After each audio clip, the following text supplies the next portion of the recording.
Hey guys, Michael Mitchell with Miracle Mortgage and themichaelmitchell.com. So today's just going to be another quick story about my grandmother. I love my grandmother. She's awesome. And she had come down and stayed with me and my little sister at the ranch. And I don't remember where my parents went, but anyway, they decided it wasn't a good idea to leave a 15-year-old and a 12-year-old at home on their own. And so my grandmother drove down to stay with us, and she had thinking it was a 90 Nissan Pathfinder, 90, 91, somewhere right around in there.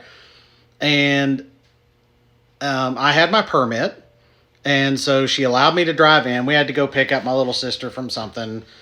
She was a cheerleader, so probably a football game or something like that. But anyway, so we're driving down the dirt roads, and I'm driving along, and I reach up and I hit the high beams. And my grandmother goes, how'd you do that? And I said, what? And she said, how did you do that? And I was thinking,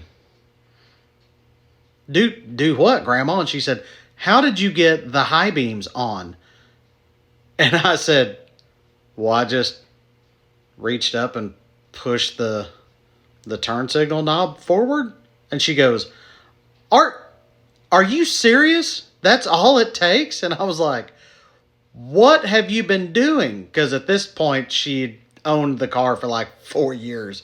And she said, well, if you pull them back, they would come on.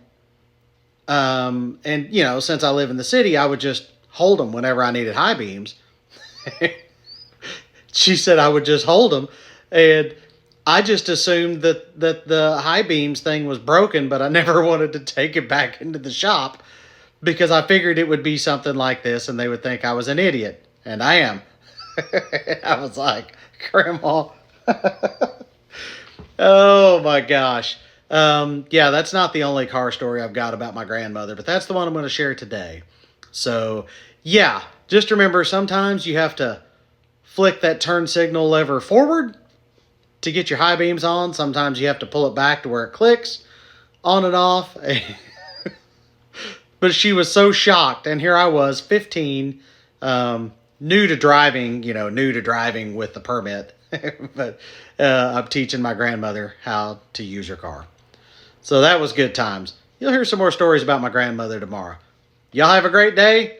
Check me out at themichaelmitchell.com if you need a loan or know somebody who's looking to buy a house. I'd love to help them out.